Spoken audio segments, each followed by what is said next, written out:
মুসলমান ভাইয়েরা নিয়ে আমার বিশ্ব নবীজি হযরত আলীকে ডাক দিলেন, আলী এই যে তালিকা নাও, প্রত্যেকের অর্থ সম্পদ এখানে সব কিছু তোমার কাছে বুঝাইয়া দিলাম।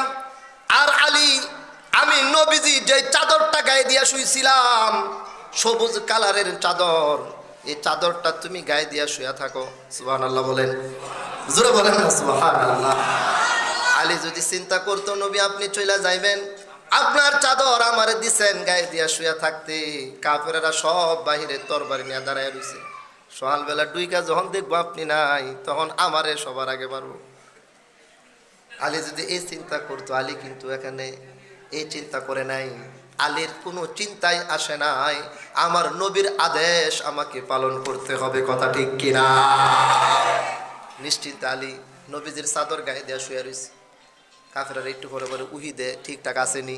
সুবহানাল্লাহ, সকালে মারবি, তাদের টার্গেট শেষ রাত্রে সকালবেলায় নবীজিকে শেষ করবে। নবীজি আলীকে শোয়াইলেন।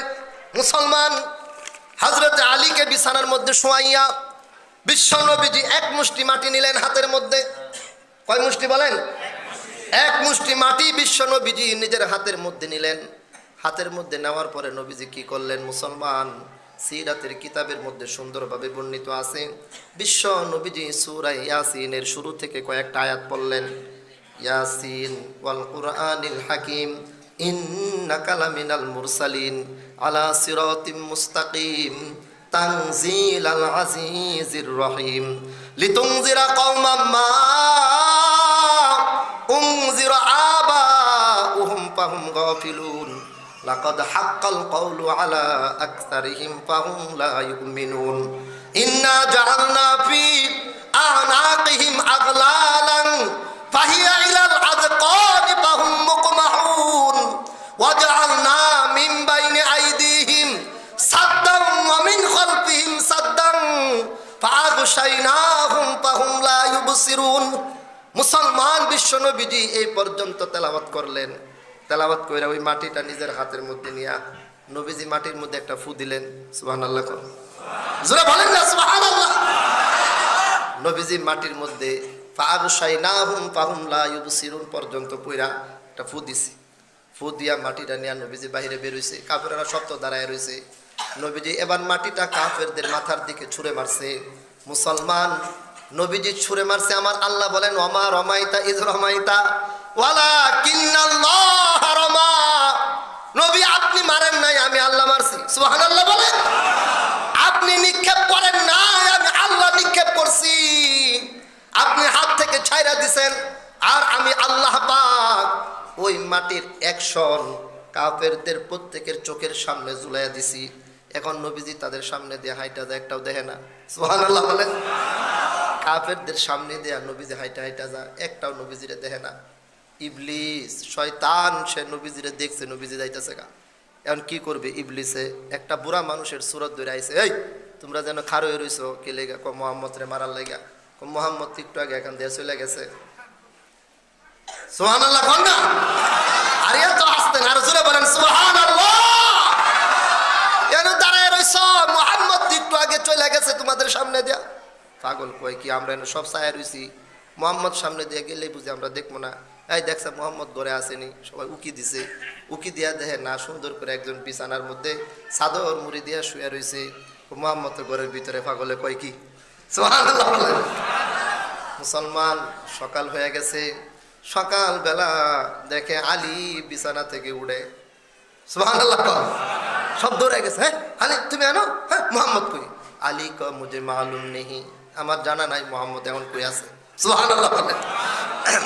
এখন তারা এক একজন এক এক দিকে দৌড় শুরু করছে, মোহাম্মদ কই আছে, মোহাম্মদ রে খুঁজে বের করো। মুসলমান আমি বলতেছিলাম হযরত আবু বকরের কথা। বিশ্ব নবীজি আবু বকরের ঘরে গেলেন রাত্রিবেলা। আবু বকর, লাব্বাইক ইয়া রাসূলুল্লাহ। নবীজি বলেন আবু বকর যাইতে হবে আমার সাথে। হুজুর কোথায়? মদিনায়। লাব্বাইক ইয়া রাসূলুল্লাহ চলেন। বিশ্ব নবীজি হযরত আবু বকরকে নিয়ে রওনা দিলেন। আবু বকর বললেন হুজুর যাওয়ার জন্য তো গাড়ি লাগবে, এখনকার যুগে গাড়ি, ওই যুগে উটনি ছিল, উটনি। আবু বকর বললেন হুজুর দুইটা উটনি আগে থেকে কিনা থয়ে দিছি। সুবহানাল্লাহ। হুজুর জামুজে খাবার দাবার লাগবো, নাস্তা পানি লাগবো। আমার মেয়ে আসমা খাবার রেডি করে রাখছে। সুবহানাল্লাহ। নবীজি বললেন যাওয়ার সময় 3 দিন রাস্তার মধ্যে স্টেশন করব। কোথায়? গারে সৌরের ভিতরে। সুবহানাল্লাহ বলেন। গারে সৌরের ভিতরে 3 দিন থাকবো। আবু বকর বলেন নবী কোনো টেনশন নাই, 3 দিন পর্যন্ত আসমা নাস্তা রেডি কইরা খাবার রেডি কইরা আমার মেয়ে আমার ছেলে আব্দুল্লাহর কাছে দিয়া দিবে, আব্দুল্লাহ লয়ে যাবে। সুবহানাল্লাহ। আর আব্দুল্লাহ মক্কার সব খবরাখবর কে কি করে না করে যাই না, আপনার কাছে ওই গুহার ভিতরে পৌঁছায় দিব। বলেন সুবহানাল্লাহ। আর আমার একটা গোলাম আছে আমের বিন ফুহাইরা। আমের বিন ফুহাইরা বকরি চড়াইতে চড়াইতে গুহার কাছে নিয়ে যাইব। সারাদিনে বকরি গুহার কাছে নিয়া সন্ধ্যাবেলায় দুধ দহন করে আমাদেরকে তাজা দুধ খাওয়ায় তারপরে আইব। সুবহানাল্লাহ। নবী কোনো টেনশন নাই, আমার মেয়ে নাস্তা রেডি করব, আমার ছেলে মক্কার খবর পৌঁছাইব, আর আমার গোলাম দুধ খাওয়ানোর ব্যবস্থা করব, আর আমি আপনার সঙ্গে আপনার সামনে বামে ডানে পিছনে সব জায়গায় থাকবো। রওনা দিছে। সুবহানাল্লাহ বলেন। চলতেছে চলতেছে। যাওয়ার সময় আবু বকর পিছনে দৌড় দিয়ে আবার সামনে, আবার সামনে থেকে ডাইনে, ডাইনে থেকে আবার বামে। নবীজি বলেন আবু বকর কি হইলো? একবার সামনে যাও, আরেকবার পিছনে, একবার ডাইনে আবার বামে। ঘটনাটা কি? হযরত আবু বকর বলেন নবী গো, যখন পিছনে থাকি আমার মনে হয় সামনে না জানি কোনো কাফের উৎপেতে আছে, আপনার উপরে আক্রমণ করবে। মনে হওয়ার সঙ্গে সঙ্গে পিছন থেকে দৌড় দিয়া সামনে আসি। আক্রমণ আপনার শরীরে না লেগে যেন আমি আবু বকরের শরীরে লাগে। নবী গো, যখন সামনে চলে যাই মনে হয় না জানি পিছন দিক থেকে কোনো কাফের আপনার উপরে আক্রমণ করে। মনে হইলে দৌড়ে আবার পিছনে চলে আসি। হুজুর, যখন সামনে থাকি আবার মনে হয় ডান দিক থেকে না জানি কেউ আক্রমণ করে, এই জন্য দৌড় দিয়ে ডাইনে যাই। আবার যখন মনে হয় বাম দিক থেকে আক্রমণ করবে তখন বামে চলে যায়। ও মুসলমান, এই কথা যখন সিদ্দিক আকবর বললেন, আমার নবীজি বললেন আবু বকর তোমার কি উদ্দেশ্য যে আমি নবীকে বাঁচাইতে গিয়ে তুমি তোমার জানটাকে পর্যন্ত দিয়া দিবে? আবু বকর বলেন আল্লাহু আকবার বলেন, আর জোরে বলেন আল্লাহু আকবার। আবু বকর বলেন ওই আল্লাহর কসম খেয়ে বলি নবী মুহাম্মদ শুনেন, যে আল্লাহ পাকের হাতের মধ্যে আমি আবু বকরের জান, যে আল্লাহ আপনাকে সত্য দিন দিয়া দুনিয়ার বুকে পাঠাইছে, আমি আবু বকর চাই আমি আবু বকর বেঁচে থাকতে আপনি নবীর উপরে সামান্য পরিমাণ আঘাত পর্যন্ত যেন না লাগে। সুবহানাল্লাহ বলেন। ঠিক আছে, চলো চলো। মুসলমান চলতেছে, একবারে গাড়ি শহরের কাছে চলে গেছে। নবীজি পুছলেন, আবু বকর পুছলেন। নবীজি বলেন আবু বকর ভিতরে তো ঢুকতে হবে। আবু বকর বলেন হুজুর ঢুকবো, তবে ভিতরে ময়লা আবর্জনা থাকতে পারে, আপনি একটু বাহিরে দাঁড়ান, আমি ভিতরটা পরিষ্কার করি। হযরত আবু বকর ভিতরে গেলেন, ভিতরটা সুন্দর করে পরিষ্কার করলেন মুসলমান। কিন্তু পরিষ্কার করার পরে দেখে গুহার ভিতরে অনেকগুলো ছিদ্র। আবু বকর নিজের জামাটা খুললেন, টুকরা টুকরা করলেন, পাগড়ি খুইলা টুকরা টুকরা করলেন। ওই গুহার ছিদ্রগুলোকে আবু বকর সুন্দর করে বন্ধ করলেন। শুধুমাত্র কেবলমাত্র একটা ছিদ্র বন্ধ করতে পারে নাই, কাপড় শেষ। আবু বকর ভিতরটা সুন্দর করে পরিষ্কার পরিচ্ছন্ন করে এবার ভিতর থেকে বাহিরে বের হইলেন। বের হয়ে বিশ্ব নবীজিকে উদ্দেশ্য করে বলতেছেন হুজুর ভিতরে একবারে ক্লিন, একবারে পরিষ্কার, ভিতরে এবার ঢুকতে পারেন। সুবহানাল্লাহ বলেন। এখন নবীজি ভিতরে ঢুকবে, মুসলমান বুড়া আঙ্গুলের উপরে বর দিছে, আর পুরা শক্তি নিজের হাত আর বুড়া আঙ্গুলের উপরে দিছে। কেন? কারণ পা যদি ফেলে দেয় তাহলে পায়ের দাগ পড়ে যাবে বালুর মধ্যে, কাফেরেরা দেখে চিনে ফেলবে এখানে কেউ আছে। সুবহানাল্লাহ বলেন। নবীজির এই অবস্থা দেখে আবু বকর বললেন নবী গো, আপনি এত কষ্ট করবেন আমি আবু বকর থাকতে হতে পারে না। হুজুর এত কষ্ট করা দরকার নাই, আপনি আমার কাঁধের উপরে উঠেন, আমি আবু বকর আপনাকে কাঁধে নিয়ে গুহার ভিতরে পৌঁছায় দিব। গুহার ভিতরে ঢুকছে মুসলমান, আল্লাহ পাক একটা মাকড়সা পাঠায় দিছে। সুবহানাল্লাহ বলেন।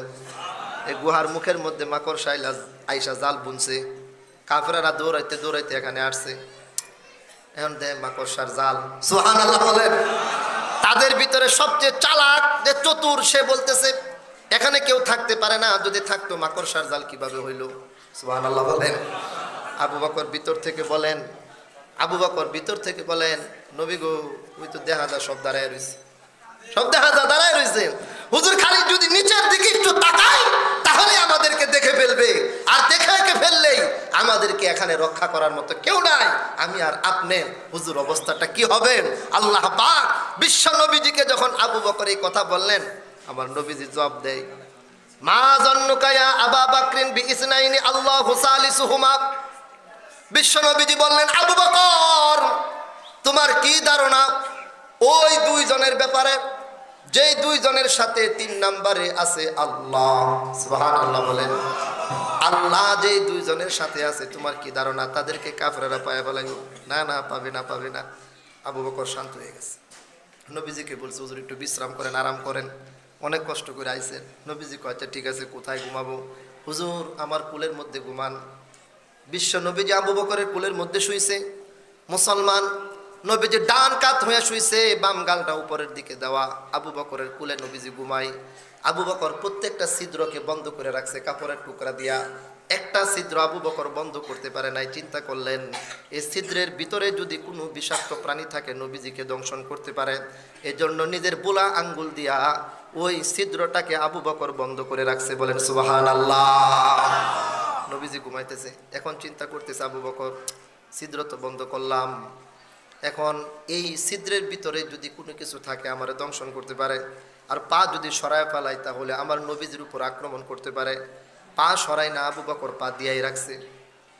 মুহাদ্দিসিনে কেরামগণ, উলামা একরাম লিখছেন, এই গুহার ভিতরে একটি সাপ বহুদিন যাবত আমার নবীজিকে দেখার জন্য অপেক্ষমান ছিল। এই জন্য গুহার বিভিন্ন জায়গার ভিতরে ছিদ্র করে রাখছে। মুসলমান একটা দিয়া না পারলে আরেকটা দিয়া বের হয়ে নবীজিকে দেখবে। কিন্তু আজকে নবীজি আসছে কিন্তু বের হইতে পারে না কেন? সব ছিদ্র বন্ধ। বন্ধ করছে কেন? আবু বকর। আবু বকরের কারণে নবীজিরে দেখতে পারবে না সাপ। যেই ছিদ্র দেওয়া যায় ওইটাই বন্ধ। এবার আবু বকরের পা বুড়া আঙ্গুল দিয়া যেই ছিদ্রটাকে বন্ধ করছে, সাপ যখন এই দিকে আসছে, সাপ বুঝে ফেলছে এখানে একটা মানুষের পাও আছে। এই পাও সরাইলে তো বের হইতে পারবো, নবীরেও দেখতে পারবো। সুবহানাল্লাহ বলে। সাপেই ধারণা করে দিছে কামড়। আবু বকরের শরীরের মধ্যে বিষ চলে আসছে। আবু বকর যন্ত্রণায় কাতর হয়ে যাইতেছে, কিন্তু আবু বকর আওয়াজ করে না কেন? আওয়াজ করলে নবীর ঘুম ভেঙে যাবে। সুবহানাল্লাহ বলেন। নবীর প্রতি আবু বকরের যে মহব্বত, ভালোবাসা, আওয়াজ নাই, আওয়াজ করলে আমার নবীর ঘুম ভেঙে যাবে। কিন্তু সাপের কামড়ে আবু বকরের চোখ দিয়ে পানি পড়া শুরু করে। যন্ত্রণা সহ্য করতে পারতেছে না, পানি পড়তেছে, পানি পড়তেছে। মুসলমান, চোখের পানিটা কিন্তু তুলনামূলক গরম, ঠিক কিনা বলেন? গরম পানি। চোখের গরম পানি যখন নবীজির বাম গালের উপরে পড়ছে, আমার নবীজির ঘুম সঙ্গে সঙ্গে ভেঙে গেছে। নবীজি তাকায় দেখে আবু বকর কান্দে। কি ব্যাপার আবু বকর, তুমি কান্দো, কারণটা কি? আবু বকর বলেন, নবী গো, কিসে জানি আমারে কামড় দিতেছে। কোথায়? পায়ের মধ্যে। পাওটা এদিকে দেও। হুজুর কি জানি ভিতরে আছে, পাও সরাইলে তো বের হয়ে যাব। নবীজি বলেন, আবু বকর ভয় নাই, তুমি পাও এদিকে আনো। আবু বকর পা আনলো, ভিতর থেকে সাপ বের হয়ে আসলো। মুসলমান বুঝতে বাকি রইল না সাপটাই আবু বকরকে কামড় দিছে। সাপ বিশ্ব নবীজিকে দেখলেন। এই কথা বলার মতো সময় নাই, 10টার আগে আমার বয়ান শেষ করতে হবে। মুসলমান, দেখা মাত্রই সাপ আবার চলে গেল। এখন নবীজি আবু বকরকে বলেন, আবু বকর, তোমারে কামড় দিতেছে, তুমি আমারে ডাক দিবা? হুজুর আপনাকে কিভাবে ডাক দিব? আমি আবু বকর আপনার ঘুম ডিস্টার্ব করব, ঘুমের ভিতরে ব্যাঘাত সৃষ্টি করব, এমন আবু বকর আমি না। বলেন সুবহানাল্লাহ। হুজুর আমি আপনারে ডাক দিব, আপনার ঘুমে ডিস্টার্ব করব, হতে পারে না। আবু বকর, সাপে কামড় দিতেছে, চোখ দিয়ে পানি বের হইতেছে, কষ্ট হয়? জি হুজুর কষ্ট হইতেছে। আবু বকর পাউডার দেও। সুবহানাল্লাহ বলেন। মানে এখানে তো কেউ নাই, কোনো চিকিৎসার ব্যবস্থা হবে না। আমার নবীজি বললেন, আবু বকর টেনশনের কিচ্ছু নাই, পাউডার দাও। আবু বকর পা গায়ে দিছে। আমার নবীজি নিজের চোখ মুখ থেকে একটু লালা নিয়া আবু বকরের যেখানে সাপে কামড় দিছেন ওইখানে লাগাইয়া দিছে। আল্লাহর কসম, লাগানোর সঙ্গে সঙ্গে সাপের বিষ ভালো হয়ে গেছে। শুধু তাই, এক সাহাবী যুদ্ধ গেছে। আপনার যুদ্ধ কইরা আসার সময় যে কাফেরদের আক্রমণে যুদ্ধে তার চোখ খুইলা পড়ে গেছে। চোখ কি করছে বলেন? একবারে খুইলা পড়ে গেছে চোখ। সাহাবী চোখটা নিজের হাতের মধ্যে নিয়া, এক চোখ নাই, হাতের মধ্যে নিয়া নবীজির দরবারে আসছে। নবীজি তাকাইছে, সাহাবী চোখ কই? হুজুর চোখ আমার হাতের মধ্যে, কাফেরদের আক্রমণে চোখ খুইলা পড়ে গেছে। নবীজি বলেন সমস্যা নাই, ধৈর্য ধরো, আল্লাহ তোমার জান্নাত দিব। সুবহানাল্লাহ। চোখ গেছে, চোখের বিনিময়ে আল্লাহ জান্নাত দিব। সাহাবী কয় হুজুর দেন, সাহাবী কেমন চালাক সাহাবী ছিলেন, কারণ এই সাহাবী তো জানেন আমার নবীজির মুখের লালার বরকতে আবু বকরের সাপের কামড়ের ব্যথা ভালো হয়ে যায়। আমার নবীজির হাতের স্পর্শে এক সাহাবীর এই যে হাড্ডির জোড়া ভেঙে গেছিল, যুদ্ধ থেকে কাফেরকে মাইরা যখন দোতলা থেকে নামতেছিল, হুচটকায় পড়ে গেছে, হাড্ডির জোড়া ভেঙে গেছে। হযরত মুহাম্মদ বিন মাসলামা রাদিয়াল্লাহু তাআলা আনহু নবীজির কাছে আসতেছে, ল্যাংরায়া ল্যাংরায়া। কি গো ল্যাংরাও কেন? হুজুর ওই কাফেরটারে মারতে যায় যখন নিচে নামতেছিলাম তখন হুচটকায় পড়ে গেছি, এখানে হাড্ডির জোড়াটা ছুটে গেছে। নবীজি বলেন টেনশনের কিচ্ছু নাই, পাউডার দাও। সাহাবী পা আগাইছেন, নবীজি হাড্ডির জোড়া নিজের হাতে খালি বয়া দিছে। সাহাবী বলেন আমি আগের চেয়ে ভালো সুস্থ হয়ে গেছি। সাহাবী তো জানে, নবীজি কইছে তুমি চোখ নিচে গা, আল্লাহ ধৈর্য ধরো, আল্লাহ চোখের বিনিময়ে তোমার জান্নাত দিবে। সাহাবী কয় হুজুর আল্লাহ আমার জান্নাত দেওয়ার লাগে আমার চোখ নেওয়া দরকার আছে, চোখ না নিয়ে জান্নাত দিতারে না? সুবহানাল্লাহ বলেন না হুজুর, আমি চোখও চাই জান্নাতও চাই। নবীজি বললেন বুঝছি তুমি কি চাও, চোখের চিকিৎসা হয়ে যাক, দেও দেও চোখটা মুসলমান। হাদিস শরীফের মধ্যে আসছে সাহাবী চোখটা নবীজির হাতে দিলেন, নবীজি চোখটা নিয়ে বসায় দিছে। আল্লাহু আকবার। সাহাবী বলেন নবীজি যখন বসাইছে আমার ওই চোখের চেয়ে নবীজি যেটা বসাইছে মৃত্যু পর্যন্ত ওইটা দিয়া আমি বেশি দেখতে পেতাম। মুসলমান, নবীজির লালার বরকতে সাপের ব্যথা ভালো হয়ে গেছে। এই হযরত আবু বকর সিদ্দিক রাদিয়াল্লাহু তাআলা আনহু আমার নবীর জন্য ঘর ছাড়ছে, বাড়ি ছাড়ছে, সব কিছু বিসর্জন দিছে, নিজের জান দিছে, নিজের কলিজার টুকরা মেয়ে আম্মা জান আয়েশাকে নবীজির ঘরে দিয়া দিছে। সুবহানাল্লাহ বলেন। আর অর্থ সম্পদ, আল্লাহু আকবার বলেন, আল্লাহু আকবার। আর জোরে বলেন আল্লাহু আকবার। অর্থ সম্পদের ব্যাপারে নবীজি কি বলছেন? মা নাফাআনি মালু আহাদিন মা নাফাআনি মালু আবি বকরিন। মুসলমান বিশ্ব নবীজি বলেন আবু বকরের অর্থ সম্পদ আমি নবীকে যে পরিমাণ উপকার করছে দুনিয়ার অন্য কাহারও অর্থ সম্পদ আমি নবীর এমন উপকার করতে পারে নাই। নবীজি বলেন আমি আবু বকরের টাকা পয়সা আমার নিজের টাকা পয়সা মনে করে খরচ করতাম, নিজের মতো করে খরচ করতাম, কিন্তু আবু বকর কোনোদিন তার মুখটাকে খারাপ করে নাই, চেহারাটাকে মলিন করে নাই। হযরত আবু বকরের ব্যাপারে না আমার নবীজি বলছেন মালি আহাদিন ইনদানা ইয়াদুন ইল্লা ওয়াকাদ কাফাইনাহু মা খালা আবি বকরিন ফাইন্না লাহু ইনদানা ইয়াদান ইউকাফিহিল্লাহু বিহা ইয়াউমাল কিয়ামা। আল্লাহু আকবার। এগুলো বললে আর শুনলে এতই মজা। নবীজি বলেন আমারে দুনিয়াতে যে কেউ কোনো দয়া করছে, ইহসান করছে, অনুগ্রহ করছে আমি নবীজি তারে বদলা দিয়া দিছি। সুবহানাল্লাহ বলেন। নবীর উপরে দয়া করছে আর নবীজি দয়ার বদলা দেয় নাই, এরকম নজির নাই। যে কেউ নবীর উপরে দয়া করছে, ইহসান করছে, নবীজি বলেন আমি তারে দয়া করছি আরো বেশি দিছি। কিন্তু আবু বকর, সুবহানাল্লাহ বলেন, কিন্তু আবু বকর আমার উপরে এত দয়া করছে, এত ইহসান করছে, আবু বকরের ইহসানের বদলা আমি নবী দিতে পারি নাই, সবারটা দিয়ে দিছি। আবু বকরেরটা কে দিবে? আমার নবীজি বলেন আবু বকরেরটা আল্লাহ পাক কিয়ামতের ময়দানে নিজের কুদরতি হাতে দিয়া দিবে। যখন দিবে তখন আবু বকর খুশি হয়ে যাবে। মুসলমান তাবুকের যুদ্ধে যাবে নবীজি, মুসলমানদের অর্থ সম্পদ কিচ্ছু নাই। নবীজি ঘোষণা দিলেন এই যুদ্ধে যে চাঁদা দিবে আমি নবী তাকে জান্নাতের গ্যারান্টি দিব। এই যুদ্ধে যে চাঁদা দিবে নবী বলেন আমি তাকে জান্নাতের গ্যারান্টি দিব। নবীজি 3 বার চাঁদা চাইছেন আর 3 বার বলছেন যেই চাঁদা দিবে জান্নাতের গ্যারান্টি দিব। সুবহানাল্লাহ বলেন। কত বড় কথা। সাহাবা একরাম শূন্য তো পাগল হয়ে গেছে, চাঁদা দিতেই হবে। যার কাছে কিচ্ছু নাই, সারা রাত কাজ কইরা, ইহুদির বাড়িতে কাজ কইরা সকালবেলা যেটা পাইছে এরাই না হুজুর আপনি চাঁদা চাইছেন 3 বার আর কইছেন জান্নাতের গ্যারান্টি, হুজুর যা পাইছি সব লইছি আপনার। সুবহানাল্লাহ বলেন। এক মহিলা কিচ্ছু নাই, মাথার চুলগুলোকে চাইছা নবীজির কাছে আনছে। নবীজি বলেন চুল কেন আনছো? হুজুর কিচ্ছু নাই, চুলেই সম্বল ছিল, চুল চাইছা নিয়ে আসছি। নবীজি বলেন চুল দিয়া কি হবে? এই চুল দিয়া যুদ্ধের ময়দানে কিছু বানতে পারবে। সুবহানাল্লাহ বলেন। এক মহিলা তার দুধের শিশু, দুধের বাচ্চা নিয়ে আসছে, হুজুর এরে লয়ে যায়। নবীজি বলেন সে কি করবে? সে তো যুদ্ধ করতে পারবে না। আপনি তিনবার চাঁদা চাইছেন, বলছেন যে চাঁদা দিবি, আপনি তারে জান্নাতের গ্যারান্টি দিবেন গো নবীজি। কিচ্ছু নাই, বাচ্চাটাই আমার আছে সম্বল, নিয়ে যান তারে। নবীজি বলেন সে কি করবে?